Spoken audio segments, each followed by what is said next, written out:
Hello everyone and welcome to a very nice game from round 4 of the Altibox Norway Championship. A lot of you have requested it already. It's Viswanathan Anand versus Liren, and sorry about no video yesterday, my voice really wasn't cooperating. Today it's a little bit better, but still I increased the volume of the microphone to compensate for me not speaking so loudly.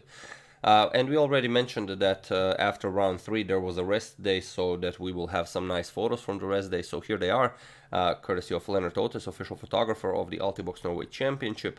Here are all of the participants that participated in the cooking contest, all the players of the Altibox Norway Championship, their assistants, and the judges that will be judging the meals. Also here we have a very nice photo of Anand and Maxime Bachir-Legrave. There you can see Maxime being French and all. He knows more than one way to prepare a meal.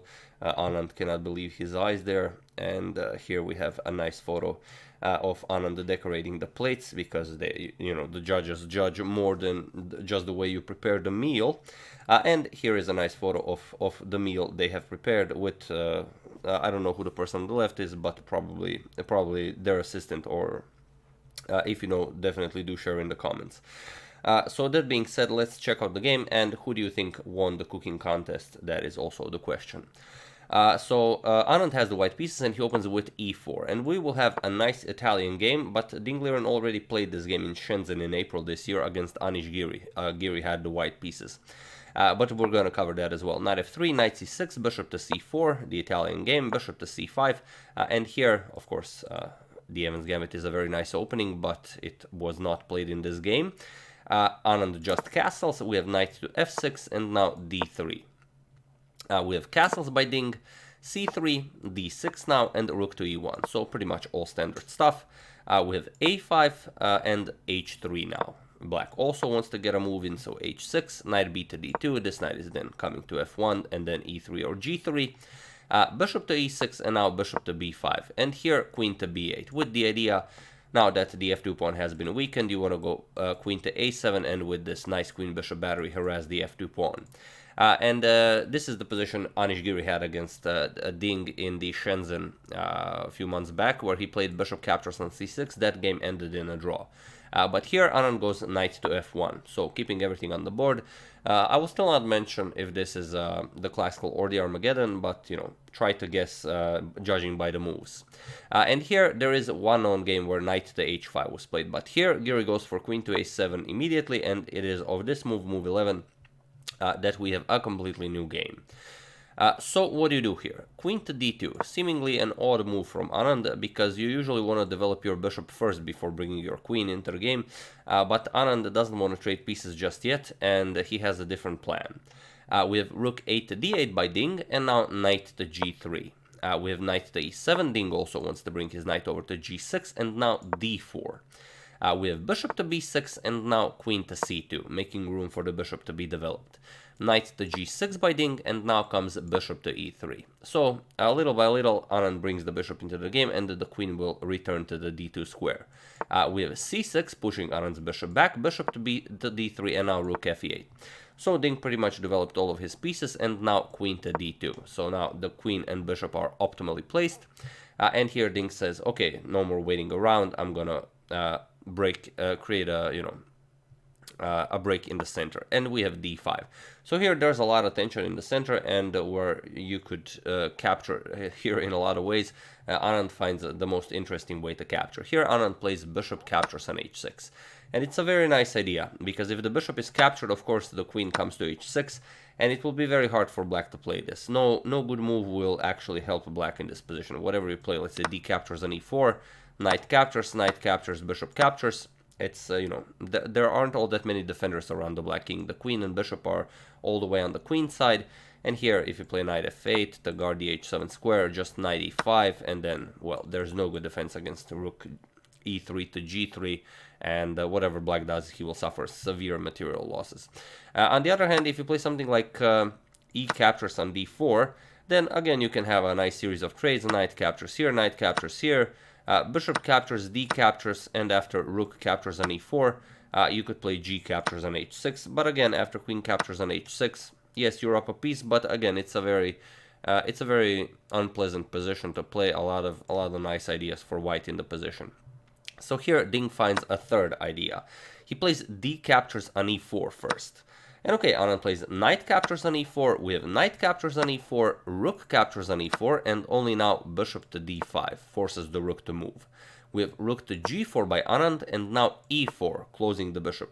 So you might think, what is Anand doing here? All of his pieces are hanging. This is just insane. But Anand has everything everything planned out. Knight to h4. So what do you do here? Of course, if you capture, then you lose the game. Rook captures here is pretty much over. You have to go to h8. Queen can come to g5, and black is falling apart. So here, after knight to h4, Ding played e captures on d3. It's the best move.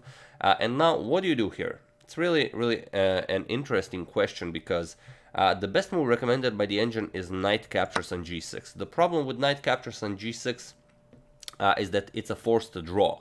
After f captures here, you will play rook captures, threaten here. After rook defends the g7 pawn, you will just capture. And after captures, captures, and captures, queen g5 check ensures white a draw by repetition. As he's down so much material, he can't go for much more. King f7, queen h5 check. You're not allowed to go to the e file, because then you allow rook e1 check, so you have to go back king f8 while keeping an eye on your rook here. Queen h8 check, you will have to repeat king f7, queen h7 check, king f8, queen h8, and it will be a draw by repetition. So here, although after e captures on d3, knight captures here is the strongest move recommended by the engine, it's one of those cases where it's not enough to play the strongest move. Here Anand goes for knight to f5, and knight to f5 is actually a move that loses the game for Anand. So feel free to pause the video here and try to figure out why it loses the game for Anand. I'll give you a couple of seconds. For those of you who were able to do it, congratulations. You are an excellent solver of positions that never occurred in the game. And for those of you who just want to enjoy the show, the move is rook to e2. It's just a very nice move that forces the queen to capture on d3. After the queen captures on d3, now you play queen to a6. So if you found this rook e2, queen to a6, just a beautiful line, you will be down material, so you can't really trade queens. And if you move the queen g3, then you play g captures on h6. And now, after all is said and done, rook captures on g6, of course, queen captures on g6, king f8. Now, you would have some very nice threats here, but black has a rook on e2. So, for example, after queen g7 check, king e8, you will not have queen e7 mate, but also you cannot bring the rook over to e1. The rook on e2 makes sure both of those threats are not really possible. So here black will just start bringing his pieces into the game, and the white will be lost. So this is the move Ding had an option of playing rook e2, but didn't. Here Ding played bishop to e6, and now this is a move that loses the game for Ding. So once again, feel free to pause the video and try to find the best move for Anand here in this position. I'll give you a couple of seconds while I have a nice sip of my water.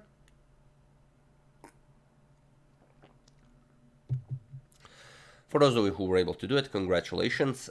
You have just gotten a Morphy head. Whoa, not for Ding this time. This time the Morphy head goes to Anand. Because here Anand plays bishop captures on g7. And it's just a very nice concept. Here, whatever you do doesn't really help you. Ding accepted the knight, bishop captures on f5, but now we have queen to h6. And now, how do you prevent all of the nice mating ideas? The main idea is, of course, rook captures on g6 followed by queen to h8 checkmate. So just removing the defender of the h8 square and delivering checkmate. The problem is, if you play bishop captures here, you get bishop to f6, and there's no stopping mate on g7. So Ding, of course, saw this, and he decided to go for rook to e6. Now, next move he can capture on g4. He's guarding the knight here with the rook. Also, if rook captures, he can capture with the pawn, create some square for his king here. But here, again, it's a forced mate. So feel free to pause the video and try to find the best move for Anand in this position. I'll give you a couple of seconds as usual. For those of you who were able to do it, congratulations, you are an excellent checkmater in 5. And for those of you who just want to enjoy the show, the move is bishop to h8, and it was in this position on move 27 that Ding Liren resigned the game. Here we can remove the Morphy head now. And yes, for those of you who were wondering, this was an Armageddon game. which is very interesting because if this was a classical game in that position that we've talked about, Anand would have gone for knight captures on g6 and he would have accepted the draw by repetition. But here he needed a win. He had the white pieces in Armageddon, so he decided to go for the funky knight f5 line, and it turned out excellent. But yeah, here there's just no defense against a queen to g7 mate. I say it was mate in 5 because here you would have to give up some of your pieces to prolong mate, but you know, that's with best defense. But it's really just a queen g7 mate, so there's no way around this. But yeah, like I said, a very interesting moment. That knight captures on g6.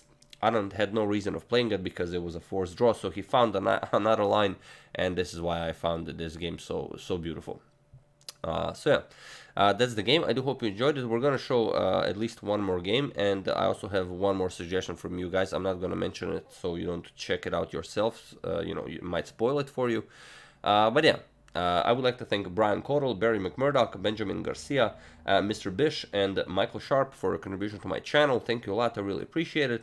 As usual, you can check 2 of my previous videos here. Thank you all for watching, and I will see you soon, continuing the Altibox Norway Championship, and we're going to check out one more game from this round to check out the standings and so on. Thank you all. I will see you soon, and have an excellent rest of your day.